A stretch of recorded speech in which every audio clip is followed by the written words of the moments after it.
You pull an unread book off the desk. The receipt is still inside. Then you look at your phone and see the course you still have not opened once. Beside it, a checkout cart waits with supplements, a standing desk, noise-canceling headphones, and one more notebook promising a different life. Old running shoes sit on the floor like evidence. The notebook is clean, the shoes are not. And your cursor just hangs there over the total.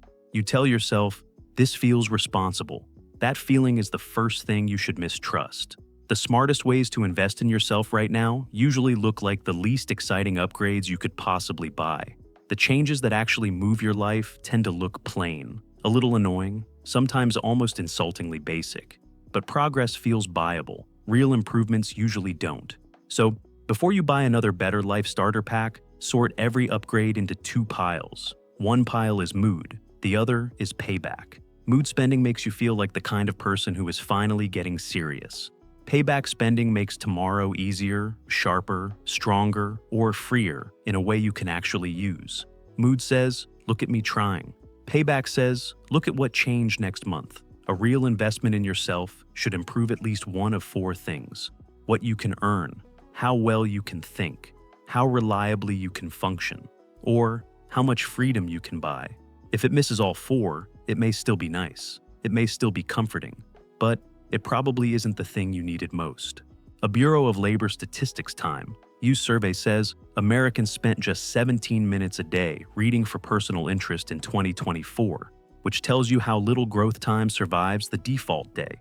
That same Bureau of Labor Statistics Time-used data says the average person spent 2.6 hours a day watching TV in 2024.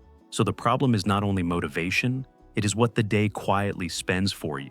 You can spend serious money trying to improve your life, but there's a catch. Some of the most popular self-improvement purchases are just expensive relief. That unread book on the desk is not a knowledge problem, it's a friction problem. That unopened course is not proof that you're lazy. It's proof that buying something can calm you down before it can change you.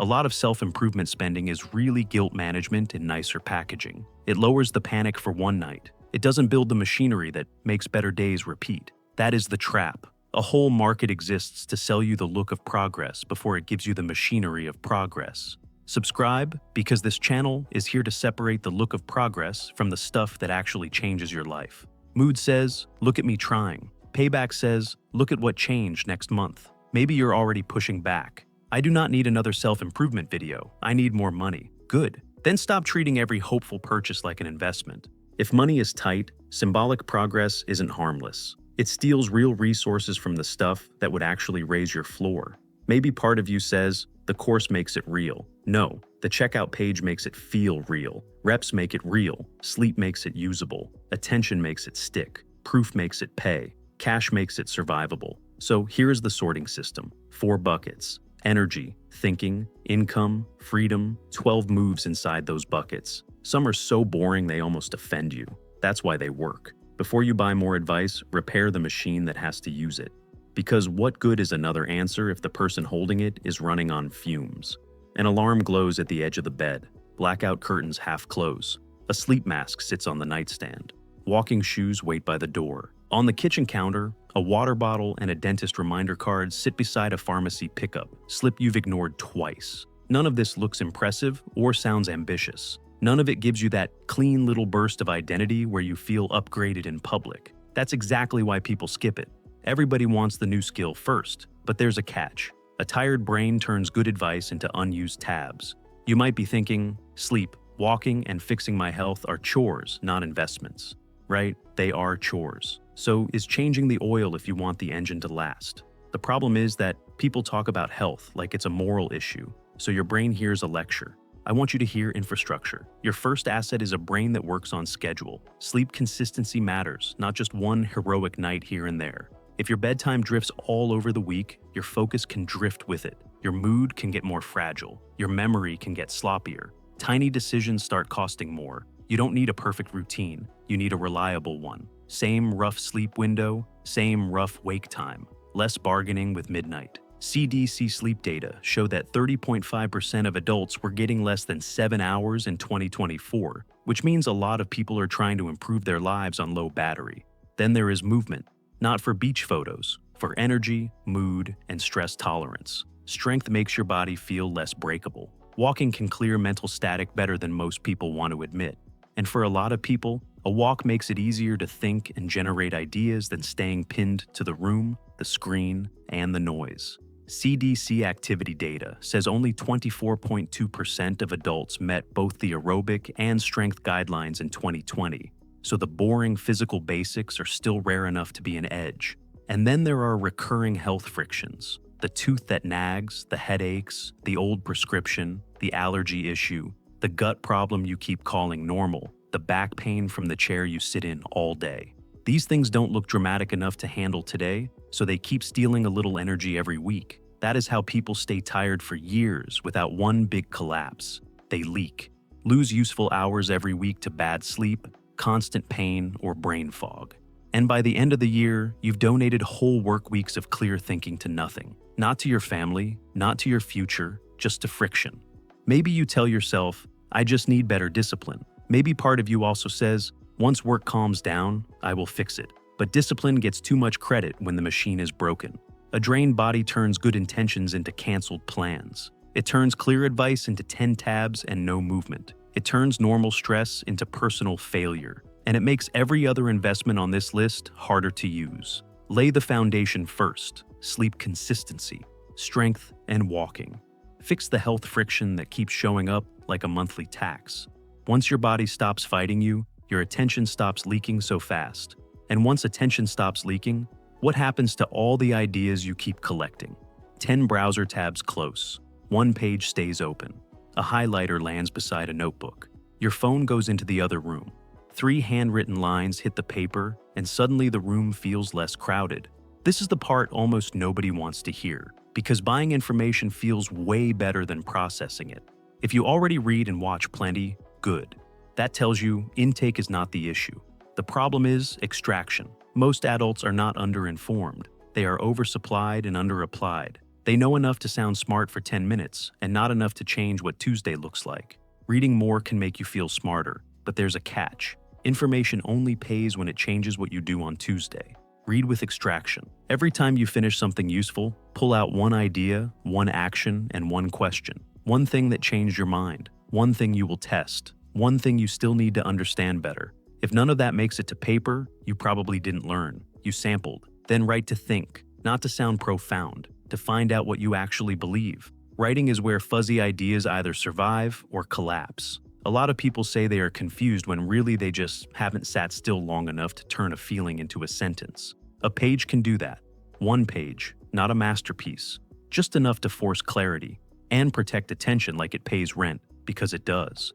The course feels more real than attention, because a course has a price tag and a login. Attention has no checkout page. But attention is the gate every course has to walk through before it becomes useful. Fewer tabs, fewer notifications, phone out of reach.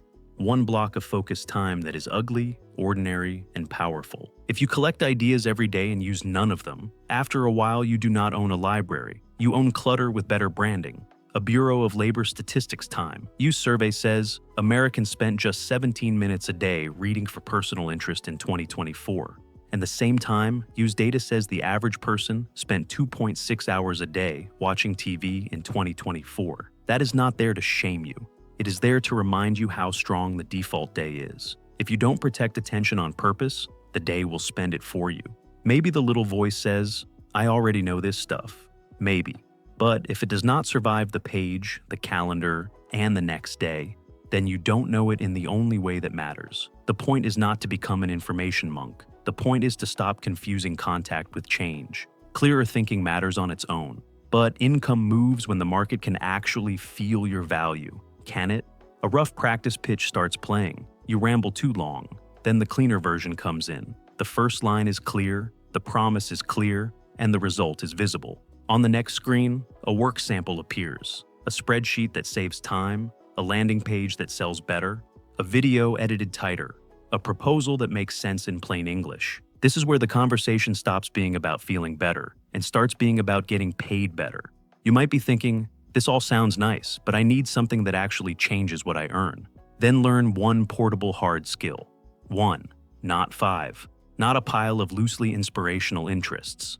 A portable hard skill is valuable outside your current employer, outside your current boss, outside your current title. Something the market can buy because it solves a real problem. Writing that converts. Editing that holds attention. Design that clarifies. Bookkeeping that reduces chaos. Analysis that finds money. Automation that removes drudge work. Sales that moves decisions. Operations that makes a mess run like a system. Portable beats employer, specific because companies can shrink.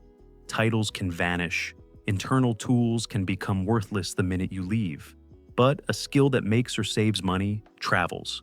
And then pair that skill with communication and selling. Not because you need to become slick, because value hidden behind vague language gets ignored. Selling, at its best, is helping somebody understand why the thing matters now. Communication is the wrapper that lets the market recognize the value fast. Bureau of Labor. Statistics earnings data shows that in 2024, full-time wage and salary workers aged 25 and over with a bachelor's degree earned $613 more per week than workers with only a high school diploma, which is not a guarantee, but it is a real market signal. The market does pay differently for capability. The mistake is assuming that private effort is enough for the market to notice. If your skill helps a business make or save money every month, you do not need to be a genius to get paid. You need to be clearly worth less than the gain and easy to say yes to. Maybe part of you is still saying, the course makes it real. The course can help. The curriculum can help. The teacher can help. But the skill only becomes real when your hands can do it and your mouth can explain it. That is when money starts moving toward you instead of past you. Courses look like momentum, but there's a catch. The market usually pays for proof, not your private sense of progress. That is why the next step matters so much. Because recognition is fragile if nobody can see what you can do. And if nobody can see it, how exactly are they supposed to bet on you?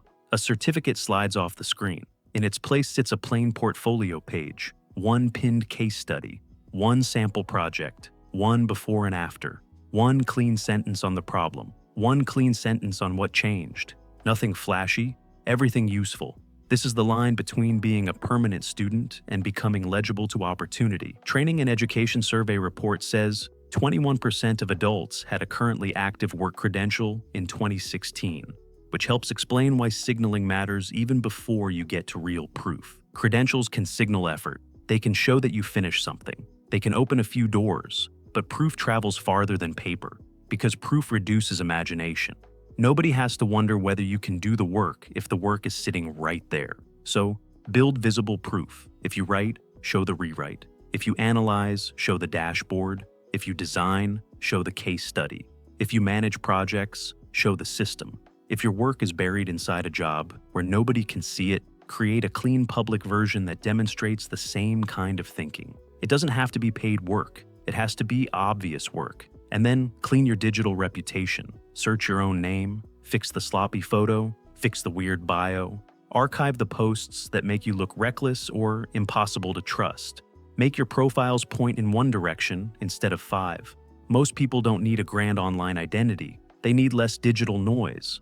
Maybe the voice here says, "Nothing I do is portfolio worthy." Fine. Then show the climb, show the before and after, show the practice, show the teardown, show the process that proves you know what good looks like. The point is not status. The point is signal. Finished work keeps introducing you when you are not there. A good page keeps speaking after the call ends. A clean profile keeps helping after you go to sleep. A pinned case study can do more for your opportunities than another month of quiet effort nobody sees. And this is where the whole thing gets uncomfortable in a useful way. Proof opens doors, but people decide whether to keep one open for you. So, whose trust are you building before you need it? A follow-up message sits in drafts. An introduction text waits with 2 names that should know each other. In a small meeting, one person asks a sharp question at the right time, and suddenly everyone remembers them on the drive home. That is relationship capital in real time. You might be thinking, networking sounds fake and a little desperate. Random contact collecting is fake. Forced little coffee chats where both people pretend not to want something are often fake. Sending empty compliments to bigger names is fake. But usefulness is not fake. Reliability is not fake. Following through is not fake. Making a smart introduction, sharing a useful file, giving clear feedback, sending a lead, answering fast when it matters, that is not fake. That is value with a memory. Meeting better connected people helps, but there's a catch. Relationships compound faster when you bring something useful into the room. The right network is not a pile of business cards. It is a small loop of trust, somebody a bit ahead of you, somebody close enough to grow with you, somebody you can help. That loop raises your standards faster than content ever will, because it compresses feedback. It exposes blind spots sooner. It pulls opportunities into view before they reach job boards and public posts. An HHS social connection page said in 2025 that poor social relationships, social isolation, and loneliness were associated with a 29% higher risk of heart disease, which is why the right people are not a soft extra in your life. Relationships do not just change opportunities, they change resilience. They change how quickly you recover from setbacks. They change what feels normal. Maybe the quiet line in your head says, networking is fake. Then stop calling it networking and start calling it reputation under repetition. Do you show up prepared? Do you follow up? Do you make other people better when they cross your path? Do you ask sharper questions than the room expected? Do you disappear until you need something? Or do you build a pattern people can trust before the ask arrives? This is also where a mentor loop matters. Not a savior, not a guru. Just better people around you on purpose. Someone who can correct you early. Someone who can stretch you without flattering you. Someone who benefits when you win because you have been useful to them too. Relationships store reputation. They hold your name when you are not in the room. They shorten the time between effort and opportunity. But even the right people cannot do much for you if every financial shock pins you in place. So, what gives you room to move when life gets loud? A transfer goes into a savings bucket labeled "Leave Room." In the next tab, a bad boss message lands. Then an apartment listing. Then a broken tire. Then an application fee. Then the kind of silence that tells you money is about to make this decision for you. This is the least glamorous item on the list and one of the strongest. Cash sitting in a boring account looks unproductive, but there's a catch. Thin cash is what forces smart people into dumb decisions. A mobility fund is not just an emergency fund with better marketing. It's decision power. It buys time to search, negotiate, leave, recover, relocate, or wait. Thin cash makes the least bad option look mature. It makes staying look responsible when really you are cornered.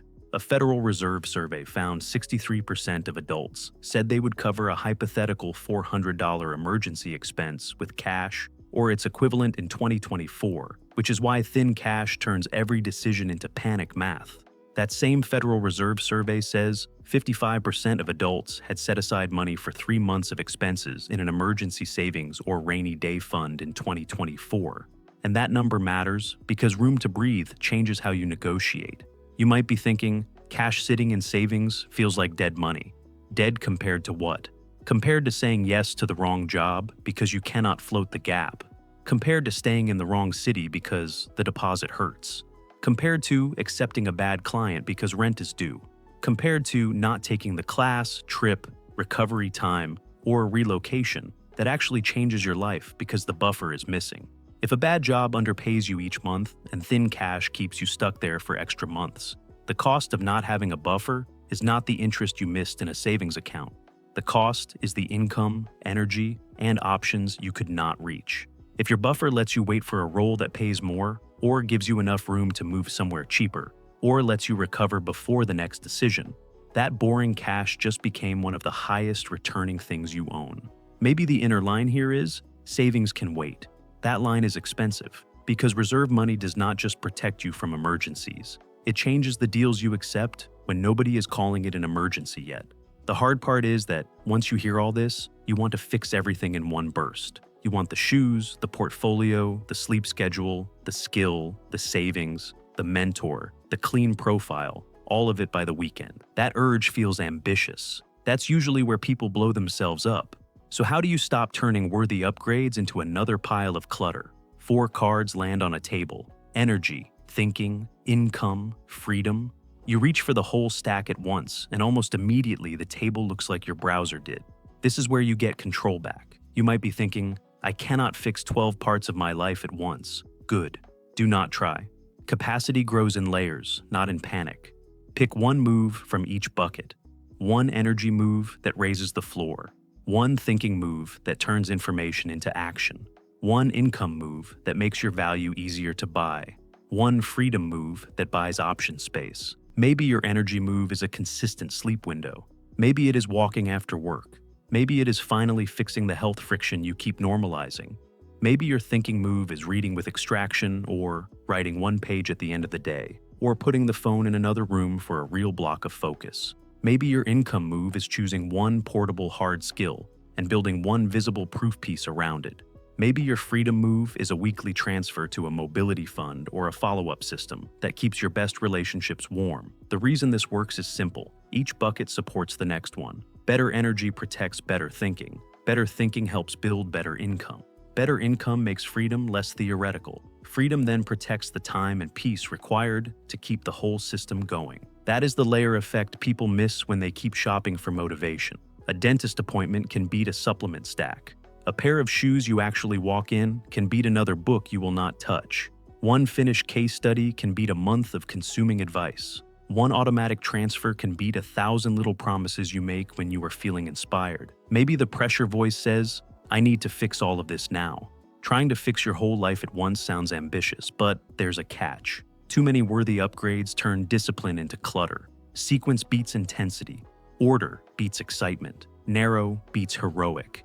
If the plan is too wide, it becomes decorative. If the next move is obvious, it becomes doable. So the cart can stay open if you want. But every item now has to survive one final test. Which ones actually pay you back? A checkout page sits open again. This time, the cart gets emptied on purpose. One by one, each item has to answer 4 rude questions before it earns its place. Does this help you earn more? Does this help you think better? Does this help you function more reliably? Does this help you buy more freedom? That is the payoff test. A course might pass if it is tied to a real project, a real skill, and real proof you will finish.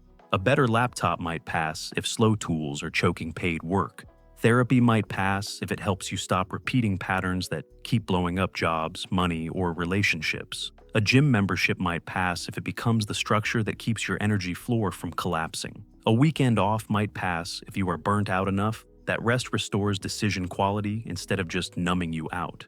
A savings transfer can pass even if it looks boring, because boring money still buys brave decisions later. But a lot of purchases fail, honestly. The fancy notebook, the Fifth Habit app, the headphones when silence was never the real problem, the course bought during panic with no calendar block and no project attached, the supplement stack when the actual issue is sleep, the motivational spending that makes tonight feel cleaner and next month look exactly the same. This is not an argument against buying nice things. It is an argument against confusing relief with return.